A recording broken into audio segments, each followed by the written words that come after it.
हे श्री राम जी, मेरी सदगति ही मेरे बताए साधनों के द्वारा तो करोड़ों कल्पों तक भी न होगी, परंतु आप करना चाहे तो पाओ पल में ही हो सकती है। हे कृपा निदान, मैं क्या करूं, आप तो स्वयं परम चतुर हैं। मैंने अनमोल मणि के समान आयु के बदले में विषय रूप बैर ले लिए। जिस मनुष्य जीवन को आपकी प्राप्ति में लगाना चाहिए था, उसे विषयों में लगाकर व्यर्थ खो दिया, जिससे मेरा मन मलिन हो गया तथा कलयुग के कारण कुकर्म और भी पुष्ट हो गए। नित्य नए पाप बढ़ते गए, जीभ से भी आपका नाम नहीं जपा। सदा आई बाई ही बकता रहा, बुरे बुरे मार्गों पर कुचाले ही चलता रहा। भूलकर भी इससे कभी किसी का भला नहीं हुआ। अरे बचपन में खेलते समय भी कभी अच्छा दाव हाथ नहीं लगा, भगवान संबंधी खेल नहीं खेला। हाँ, किसी की देखा देखी भक्ति का स्वांग दिखलाने के लिए दंभ से या सत्संग के प्रभाव से कभी कोई अच्छा काम बन गया तो उसे ढंढोरा पीटता हुआ कहता फिरा, और मन से चाह चाह कर जो पाप किए उन्हें छिपाता रहा। राग द्वेष और क्रोध को तथा इंद्रियों समीप मन को सदा पालता पोसता रहा।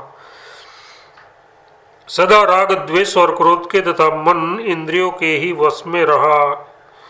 इन्हीं की भक्ति की और इन्हीं से प्रेम किया। मैंने अपनी बीती हुई वर्तमान तथा भविष्य की दशा अनुमान करके ये समझ लिया कि मैंने कभी कोई भला काम नहीं किया, किंतु संसार कर रहा है कि तुलसी राम जी का है।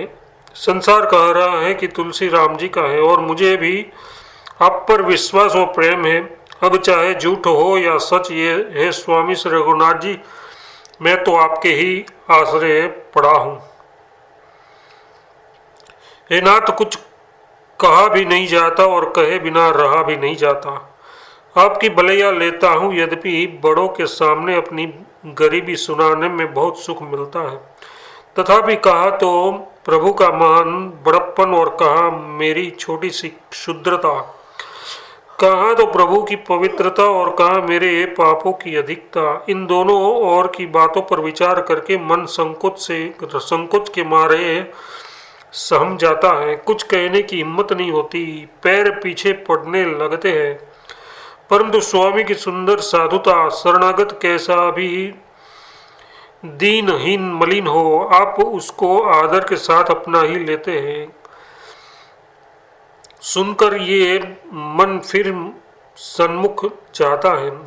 हे नाथ, आपके गुणों की गाथाओं को गाने से और हाथ जोड़कर मस्तक नवाने से आपने नीचों को भी निहाल कर दिया है।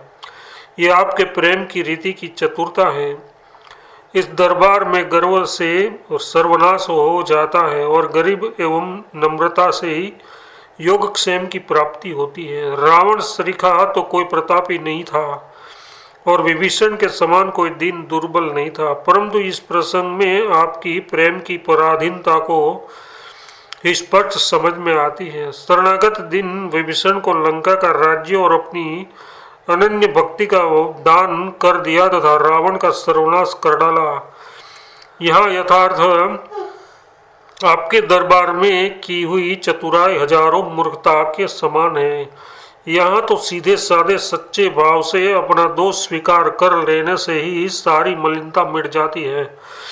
यदि तू प्रतिदिन जटायु, अहल्या और सबरी की स्थिति को याद किए रहेगा तो स्वामी के प्रति तेरा प्रेम कभी कम नहीं होगा।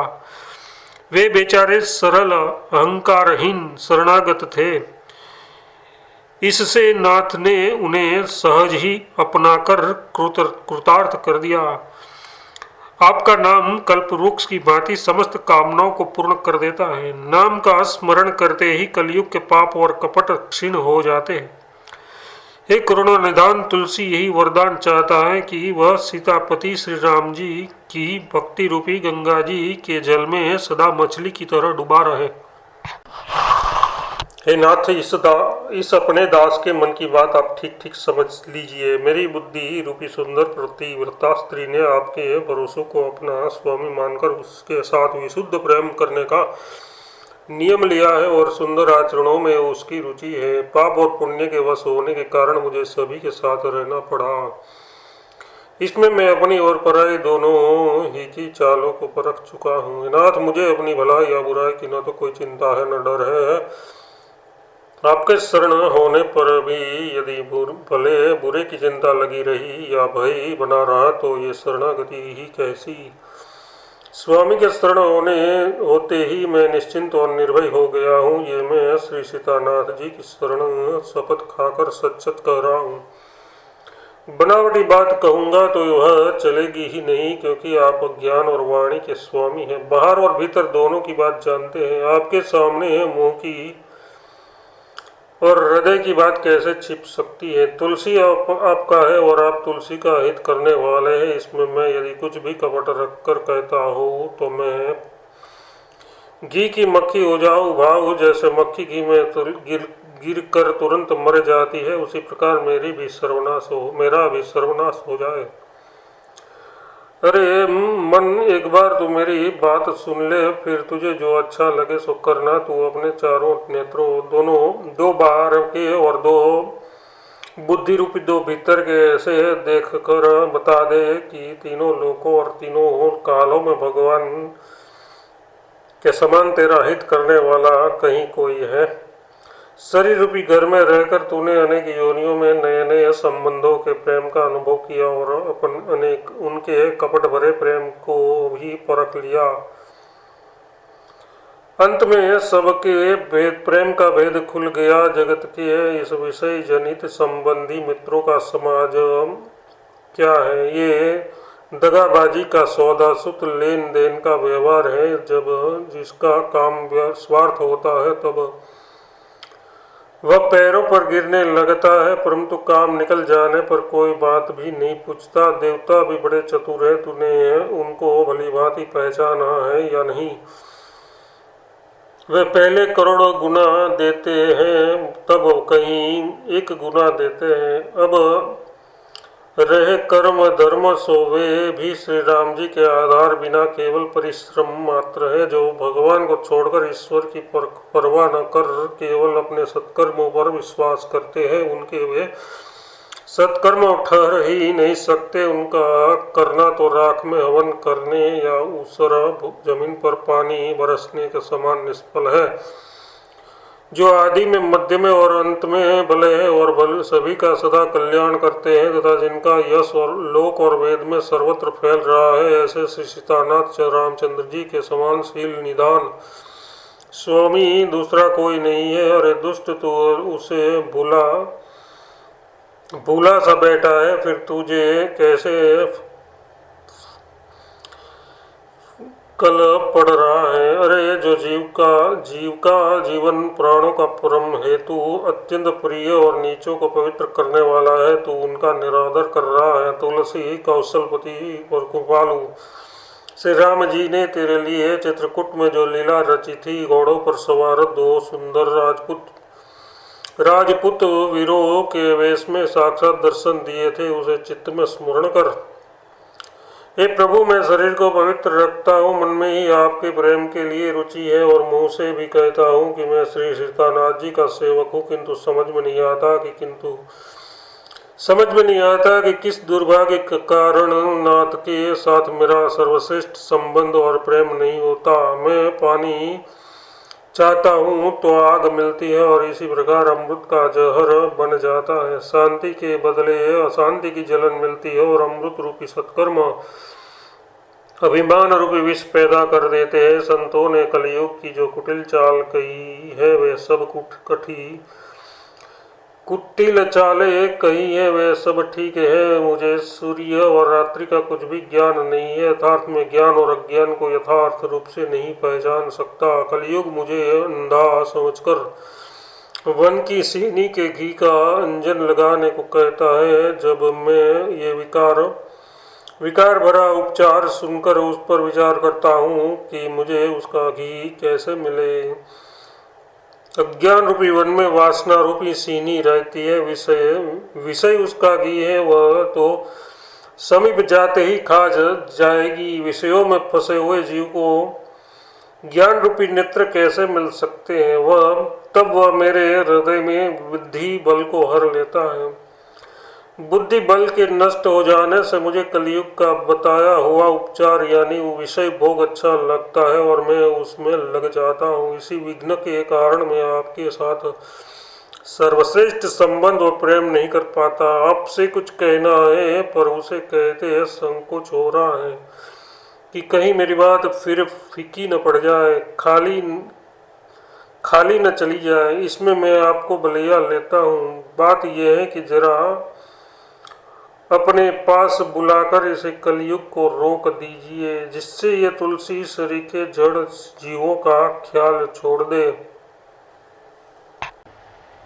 हे कृपा निधान, जो जो मैं आपके निकट होना चाहता हूँ त्यों दूर होता चला जाता हूँ। हे राम जी, आप चारों युगों में सदा एक रस है और मैं भी आपका रहा आया हूँ। यद्यपि मैं पापों और अवगुणों से भरा हूँ, आपसे अलग रहने का मौका पाकर इस नीच कलयुग ने मुझे बीच ही में छलों से छल लिया। अज्ञान से ही इसको जीवत्व प्राप्त हो गया। मैं सुवर्ण था पर इसने कुवर्ण कर दिया। नित्य आनंद घन रूप से दुखग्रस्त जीव रूप में परिणत कर दिया। राजा से रंक बना डाला और अज्ञानी से अज्ञानी कर डाला। तब से मैं अनेक योनियों में अगणित पहाड़ों और जंगलों में भटकता रहा और बिना ही आग के अज्ञान जनित दुखों दावानल से जलता रहा। परंतु जब मैं चित्रकूट गया और वहां आपका प्रेम पूर्वक जगत भजन करने लगा, तब आपकी कृपा से मैं इस कलयुग की सारी कुचालों को समझ गया। तथापि अब मैं आपसे अपने ही डर से डर रहा हूँ। मैं हाथ जोड़कर प्रभु के सामने खड़ा हुआ मस्तक नवाकर कह रहा हूँ कि पहचाना हुआ चोर फिर जीव को प्रायः मार ही डालता है। कलयुग पहचाना हुआ चोर है, वह दाव देख कर रहा है। इस बात को सुनकर तुलसी अपने स्वामी से विनती करके निश्चिंत हो चुका। अब आप स्वयं ही उचित हो वो समझकर उपाय कीजिए। हे श्री राम जी, आप में आज से मैं सत्याग्रह करने की प्रतिज्ञा करके आपके द्वार पर पड़ा रहा हूँ। जब तक आप ये न कहेंगे कि तू मेरा है, तब तक मैं यहाँ से जीवन भर नहीं उठूंगा। ये मैं आपकी शपथ खाकर कह रहा हूँ। ये न समझिएगा कि पुलिस के धक्के खाकर मैं उठ जाऊंगा। यमदूत मुझे धक्के मार मार कर थक गए। मुझे जबरदस्ती नरक के द्वार से हटाना चाहा, पर मैं वहां से उसके हटा ही नहीं। इतने अधिक पाप किए कि अनेक जीवन नरक में ही बीते। संसार में बार बार जन्म लेकर माता के पेट की असह पीड़ा को सहा, तब कहीं नरक का निरादर कर वहां से निकला हूँ। जिस चीज के लिए मचल गया हूँ और अड़ बैठा हूँ, उसे लेकर ही छोड़ूंगा। क्योंकि आप दयालु है, मेरा अड़ना देखकर अंत में आपको वह चीज देनी ही पड़ेगी। मैं आपकी वलैया लेता हूँ। जब देनी ही है तब तुरंत ही दे डालिए, देर न कीजिए, क्योंकि मैं ग्लानि के मारे गला जाता हूँ। लोग कहेंगे कि ऐसे दयालु स्वामी के द्वार पर धरना दिए इतने दिन बीते गए, इसलिए तुरंत इतना कह दीजिए कि तुलसी मेरा है। बस इतना सुनते ही मैं धरना त्याग दूंगा। मैं अपराधों से भरा हूँ। इस कारण से यदि आपको सबके सामने प्रकट में कहते संकोच होता है, तो कृपा कर मन में ही तुलसी को अपना लीजिए, क्योंकि मैं कली को देखकर बहुत घबरा गया हूँ। जब मेरा मन आपकी ओर से फिर जाएगा, तभी मैं समझूंगा कि आपने मुझे अपना लिया। जब ये मन जिस सहज स्वभाव से ही विषयों में लग रहा है, उसी प्रकार कपट छोड़कर आपके साथ प्रेम करेगा, तब जब तक ऐसा नहीं होता, तब तक मैं कैसे समझूं कि मुझको अपने अपना दास मान लिया। जैसे मेरा वह मन पुत्र से प्रेम करता है, मित्र पर विश्वास करता है और राज भय से डरता है, वैसे ही जब वह अपना सब स्वार्थ केवल स्वामी से ही रखेगा और चारों ओर से चातक की तरह अपनी अन्य टेक से नहीं टलेगा, एक प्रभु पर ही निर्भर रहेगा। अत्यंत आदर पाने पर जब उसे हर्ष न होगा, निरादर होने पर वह जल कर न मरेगा, और हानि लाभ सुख दुख भलाई बुराई सब में चित्त को सम रखेगा, और कली काल की कुचालों को सर्वदा छोड़ देगा। तभी मानूंगा कि नाथ मुझे अपना रहे। और जब मेरा मन प्रभु का गुणानुवाद सुनते ही हर्ष में विरल हो जाएगा, मेरे नेत्रों से प्रेम के आंसुओं को धारा बहने लगेगी, तभी तुलसीदास जी को वह विश्वास होगा कि वह श्री राम जी का ही हो गया। तब उस अनन्य प्रेम को देखकर हृदय में आनंद उमड़कर भर आ जाएगा। हे प्रभु, शीघ्र ही अपना कर मेरी ऐसी दशा कर दीजिए। हे श्री राम जी, मुझे क्या कभी आप ऐसे प्यारे लगेंगे जैसा मछली को जल प्यारा लगता है, जीव को सुखमय जीवन प्यारा लगता है, सांप को मणि प्रिय लगती है, और अत्यंत लोभी को धन प्यारा लगता है। अथवा जैसे नवयुवान नायक को स्वभाव से ही नव युवती चतुरा नायिका प्यारी लगती है, वैसे ही एक करुणा की खान मेरे मन में केवल आपके प्रति पवित्र और अनन्य प्रेम की ही एक लालसा उत्पन्न कर दीजिए। वे वेद कहते हैं कि प्रभु मनमानी वस्तु देने वाले हैं और बड़े ही चतुर है, बिना ही कहे मन की बात जानकर उसे पूरी कर देते हैं। हे दयानिधे, मैं आपकी भलैया लेता हूँ। इस दिन तुलसीदास जी को भी उसकी मन चाहे वस्तु दान दे दीजिए।